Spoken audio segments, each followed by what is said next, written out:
South Korea's President Yoon YEOL has been detained by the Corruption Investigation Office for high-ranking officials. This marks the first time a sitting South Korean leader has been arrested. On January 3rd, an initial attempt to detain Yoon was thwarted by his security team. Fast forward to today, roughly 3,000 police officers were deployed to secure his compound. Yoon criticized the investigation as illegal and expressed his intent to cooperate to avoid violence. Despite the political drama, the South Korean stock market showed a muted response.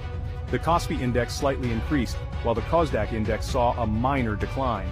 The South Korean won weakened against the US dollar, and the yield on 10-year bonds rose.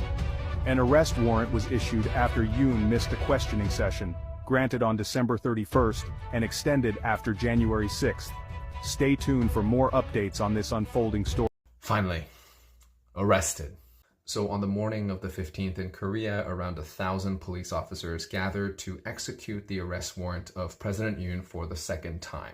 They entered the compound, and while there was worry that there would be resistance from the Presidential Security Service, they let the police through. Many Koreans are thanking the Presidential Guard for disobeying the president and stepping aside to allow justice to take its course, and I'd like to thank them too for coming to their senses. At 10:33 a.m., the Corruption Investigation Office announced that they had executed the arrest warrant, and then at 10:36 a.m., Yoon got into a Presidential Security Service car and moved to the CIO building to check himself in. He said through a recorded statement that while he does not acknowledge the validity of the CIO's investigation against him, he has decided to surrender in order to prevent bloodshed. Personally, I think this is just optics to pretend that he wasn't forced to do this, that he's doing this on his own for the sake of the people. Whatever the reason, this is the first remotely right thing he has done since he declared martial law. I mean, I'm not going to give him props for that. Like I said, it was a matter of how many tries. He was never going to get away with this.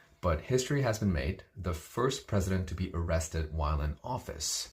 So in the famous words of a certain Australian man who once enjoyed a succulent Chinese meal, this is democracy.